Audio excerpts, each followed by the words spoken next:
এবার তুমি আমাকে আনন্দের মুহূর্তে একখানা গান শোনাও। তাই নাকি প্রাণনাথ? তুমি গান এখানে বসো প্রাণনাথ।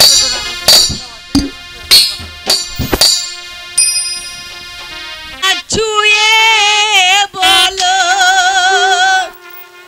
তুমি আমার আছো চিরদিন, ওই আকাশের সূর্য আছে যতদিন।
এই তো আমার চির আশা।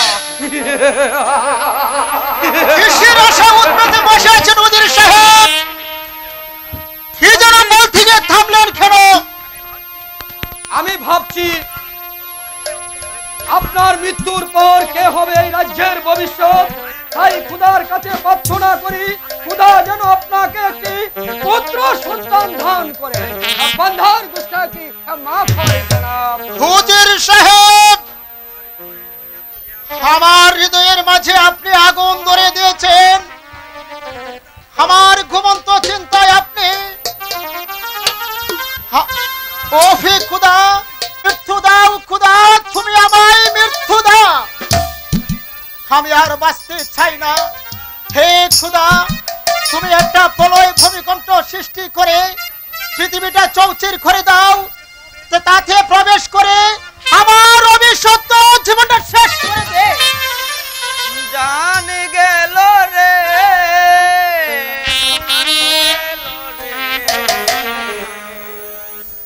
গেল গুলার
লা ইলাহা ইল্লাল্লাহ।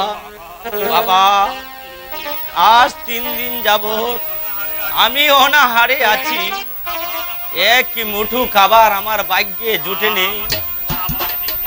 আমাকে কিছু খাবার ও কিছু বিক্রি দাও বাবা, কিছু বিক্রি যাও দাও। যাও ফকির এখান থেকে, এটা রাজ দরবার, এটা ভিক্ষুকের জায়গা নয়।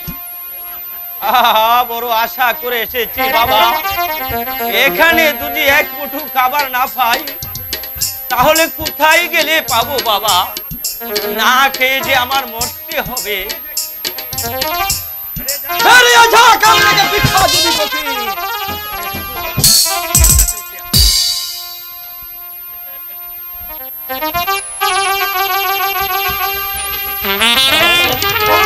হে খুদা, বাবা থাক থাক বাবা, আমি আর ভিক্ষা চাই না, আমি চলে যাচ্ছি, আমি চলে ধরারে যাচ্ছি। ফকির সাহেব, ঘরে মূর্খ উজির, আমি এতক্ষণ শুধু তোমার আচরণ লক্ষ্য করেছি। তোমার মতো একটা নিষ্ঠুর এই পৃথিবীতে আছে কিনা সন্দেহ। আমার সামনে একটা ভিক্ষুকের সঙ্গে তুমি যে আচরণ করতে পারো, তাহলে আমার অনুপস্থিতিতে নিরহ প্রজাদের উপর কত অত্যাচার, কত অবিচার তুমি করেছো। মানুষ হয়ে মানুষের প্রতি কেন এত অবিচার তুমি করো? হেকেই ক্ষুধার সৃষ্টি, তুমি আমি আরো এই ভিক্ষুক সাবধান হয়ে যাও যে ভবিষ্যতে যদি তুমি কোনোদিন এরও ব্যবহার করো তাহলে তোমাকে আমি কঠোর শাস্তি দেব। আসুন ফকির সাহেব, আমি নিজে বসে আপনাকে পেটে ভরে খাবো এবং চুল্লাটুকু ভরে দেব। না যাবো না, প্রয়োজন নেই। হে উজিরের ব্যবহারে আমার উদর ভরে গেছে। দুহাই ফকির বাবা, দুহাই আপনার, আপনি আমাকে অভিশাপ দিয়ে চলে যাবেন না। আসুন বাবা, বিপুল আয়োজনে আপনাকে আমি পেট ভরে দিচ্ছি। যাবো না, আপনি এত মহৎ, এত উদার আমি আগে জানতাম না। চলুন যাবো না, চলুন।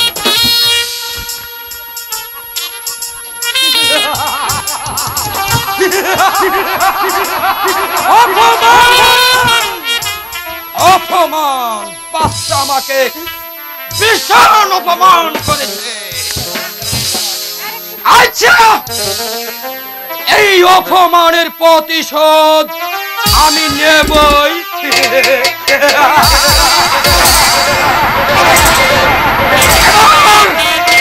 আরম্ভ হবে আমার কালকিউটের খেলা। দেখি কোথাকার পানি কোথায় গিয়ে দাঁড়ায়।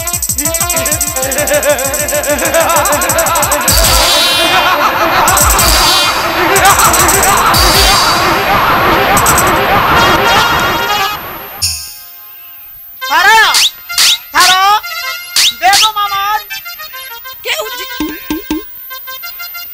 আসুন জাহাপনা, আসুন, বসুন বসুন বসুন। তারা বানু, আমি একজন অতিথিকে কথা দিয়ে এসেছি, নিজের হাতে তাকে পেড়ি করে খাওয়াবো। কিছু খাবার নিয়ে আসো বেগম। না জাহাপনা, হেরে ভিতরে একটু খাবারও নেই, সব শেষ। এত রাতে কি খাবার থাকে আপনি বলুন? আমি ফকিরকে কথা দিয়ে এসেছি, আর তুমি নাই বলে সব শেষ করে দিলে। যা আছে তাই নিয়ে আসো বেগম। না জনাব, একেবারে কিছুই নেই, কিছুই নেই। কি বলবো? হতো ছোড়ো, মরা সব এখানে এসে মরে। আপদ বলো না তারা, আপদ বলো না। অনেক সময় বিভিন্ন রূপে ক্ষুধা এসে মানুষের কাছে হাজির হয়ে যায়। ওফি খুদা, আমি কি দিয়ে ফকিরের উদর পূর্ণ করব? মারে তো দ্বন্দ্ব টাকার সত্ত্বেও একজন ক্ষুধার্ত অতিথিকে বড় খাবারও দিতে পারি না, তাহলে কি আমি ফকির ফিরিয়ে দেব?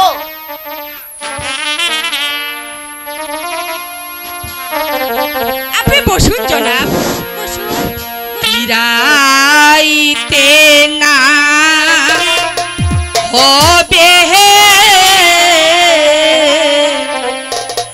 পতি গো, ও পতি খেতে দেব আমি গো, আমার পতি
আহার না করিব আমি গো, ও পতি দিয়ে আসব ফকিরকে আমার পতি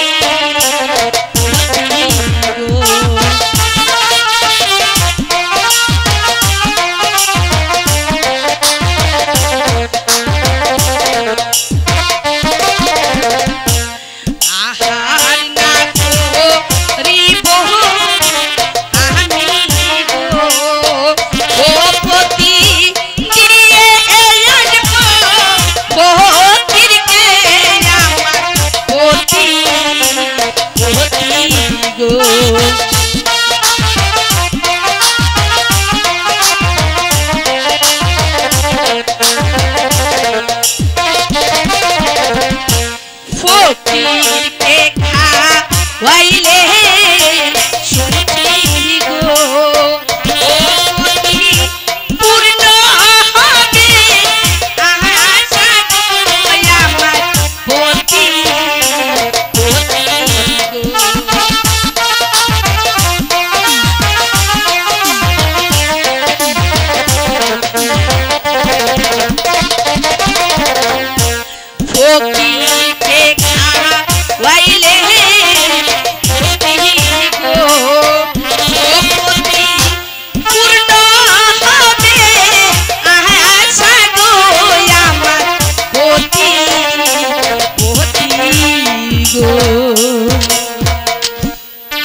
এই নিন, আমার জন্য যা খাবার ছিল আমি তাই নিয়ে এসেছি। মনে হয় ক্ষুধার্ত ফকির এতক্ষণ হয়তো অতিষ্ঠ হয়ে সে হয়তো চলে গেছে। মমিনা, বলো। তোমার মন এত মহৎ, এত উদার, নিজে না খাই কেউ কি অন্যকে খাবার দিতে চাও? তুমি আমার মান রক্ষা করেছো মমিনা, আমার মান রক্ষা করেছো। এখন আমি যাই, ফকিরকে খাবারটা দিয়ে আসি। স্বামী দাঁড়ান, দাঁড়ান না। ইস, চলে গেল, আমার কথা সে শুনতেই পেল না। তাহলে এবার আমিও আসি।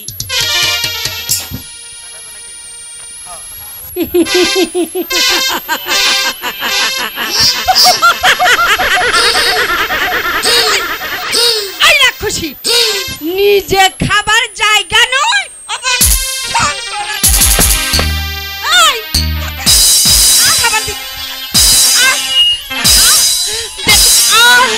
আরামজাদি নচ্ছার কোথার। দেখো বোন, কথা শোনো।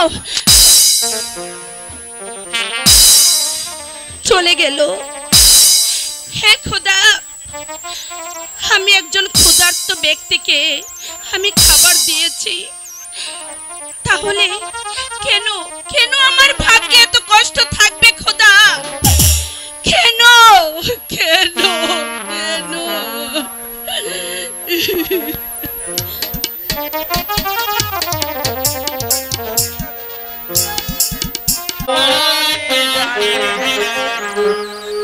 আহার দিবে সে জমিদারে মুখ দিয়াছে,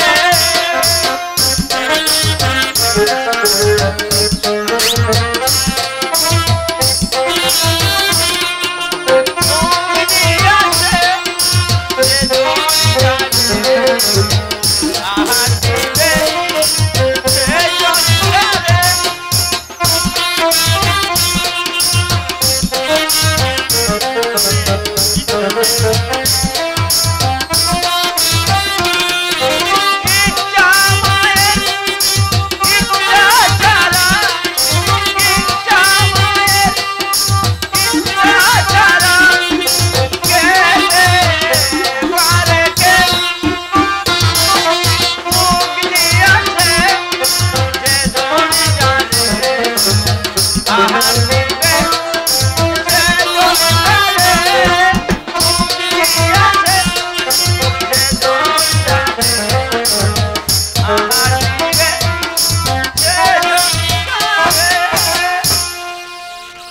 না আর কতক্ষণ বসে থাকবো? বাদশা যে কোনো খাবার নিয়ে এলো না, যাই আমি আবার যাই। দুহাই ফকির সাহেব, দয়া করে একটু অপেক্ষা করুন, আমি খাবার নিয়ে এসেছি। এই নেন খাবার, আপনি পেট ভরে খান বাবা।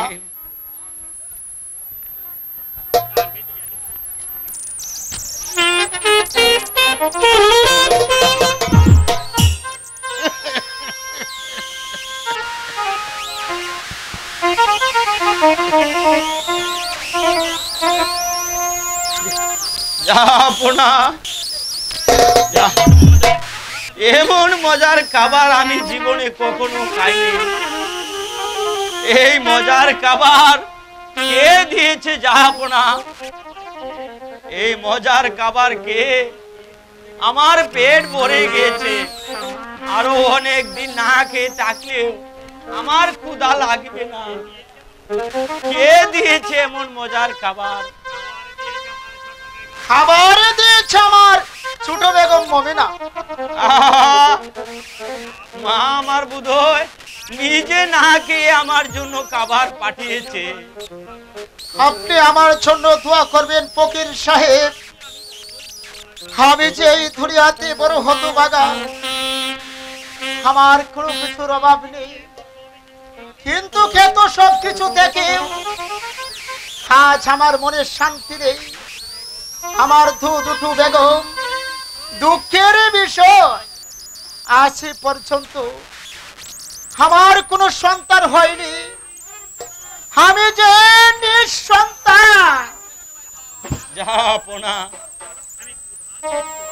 আমি খুদার কাছে দোয়া করি, খুদা যেন আপনার মনের আশা পূর্ণ করে হক মৌলা।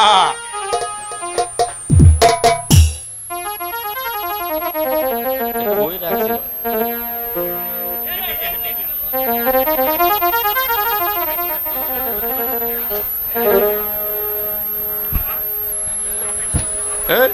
কই রাখছি?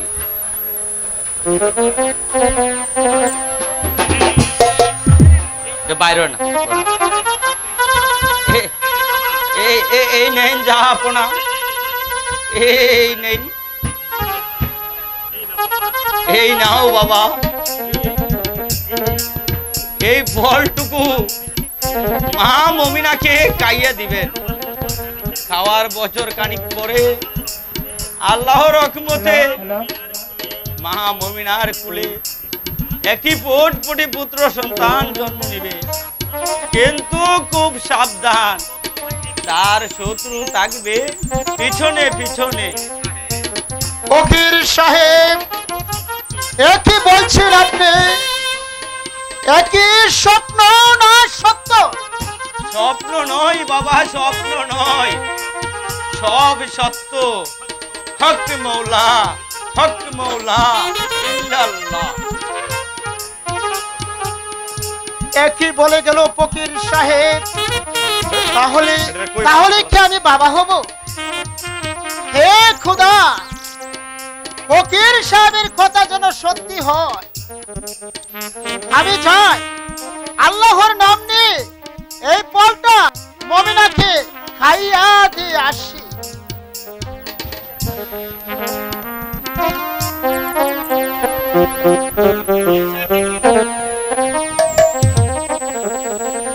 আমি দেখবো। উজি সাহেব তো এখনো এলো না, কেন যে এত দেরি করছে? না কোনো অঘটন ঘটেছে? তারা তারা বানু, তারা, এই তো আমি এসে গেছি। তুমি আসতে এত দেরি করলে কেন?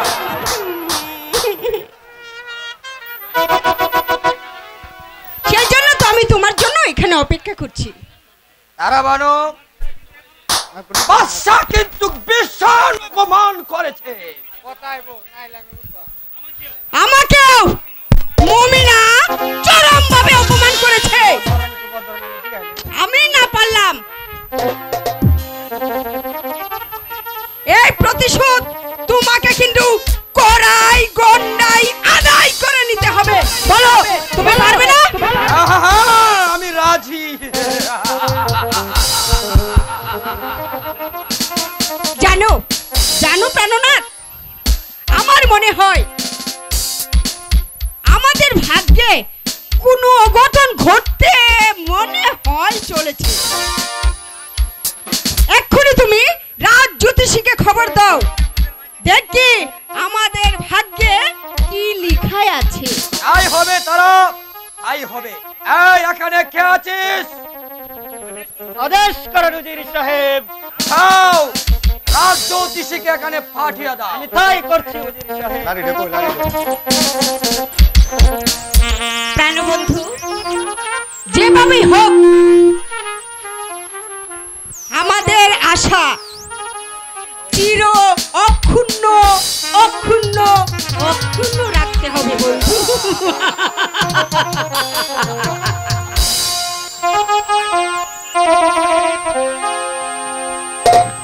আমাকে কেন স্মরণ করেছেন উজির সাহেব? আপনি ভালো করে গণনা করে দেখুন তো জ্যোতিষী ঠাকুর, আমাদের দুজনের ভাগ্যে কি লেখা আছে। ঠিক আছে উজির সাহেব, দেখি তো হাতগুলি, দেখি তো।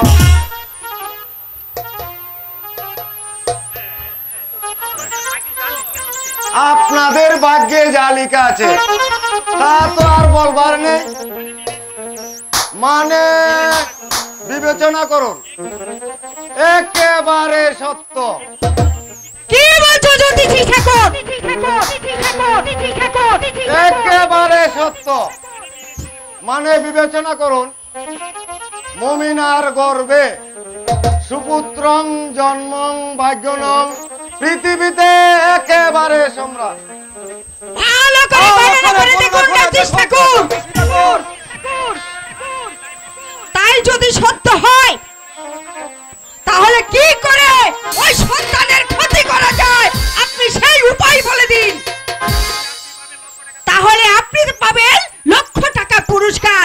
আর যদি না পারেন তাহলে আপনার গর্দানটা ওই আগুনে ফেলে দেব।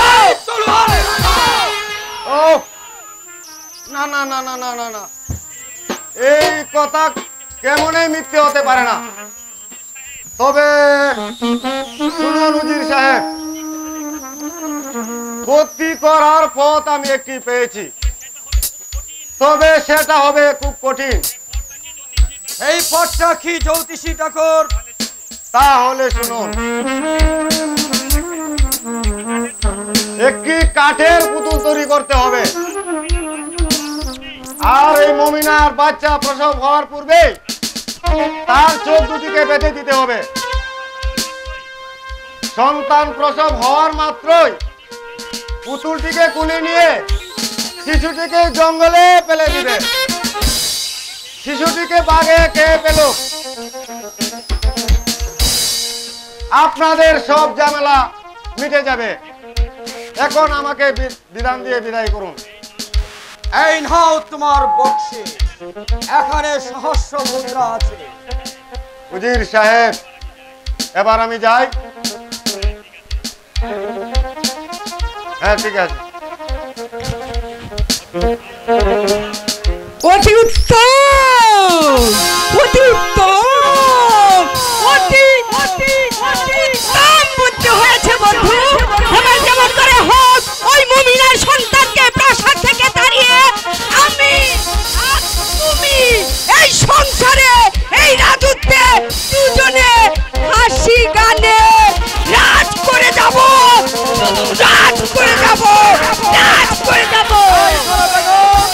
এই চলো। সেই পথটুকুই তুমি ব্যবস্থা করো। ঠিক আছে, সেই ভার রইল আমার উপর। এখন বাদশাকে শিকারে পাঠানোর দায়িত্বটা তুমি। তাই হবে তারা। করিস না রে, করিস না রে, পরের সর্বনাশ।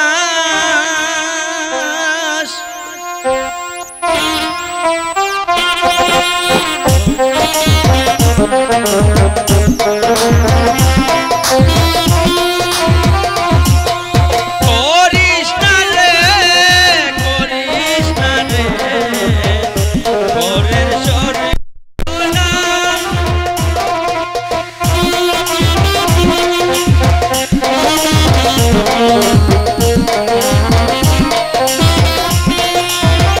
দাঁড়িয়ে যা, মরবে পালে, মরবে কেঁদে, মরবে পালে, মরবে কেঁদে, যতই করিস তুইবে মহান।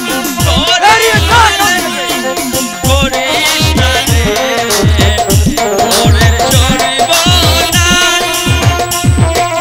পাগল পাগল বলিস না রে, দাঁড়িয়ে যা এখান থেকে। আমি তোদের পাগল না রে, পাগল পাগল বলিস না রে, আমি তোদের পাগল না রে, পাগল হয়ে বুঝাই তোরে, পাগল হয়ে বুঝাই তোরে, কিসে মানুষ না।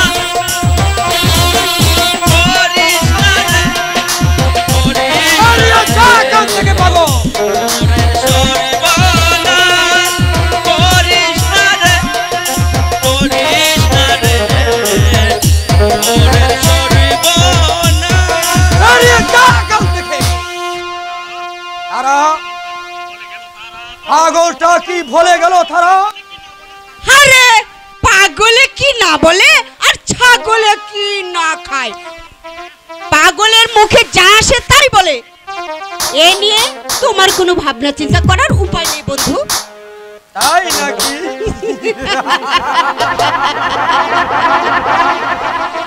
এবার চলো বন্ধু, আমাদের কাজে আমরা এগিয়ে রাখি, তাই না? চলো। তা তো করতেই হবে তারা, তা তো করতেই হবে।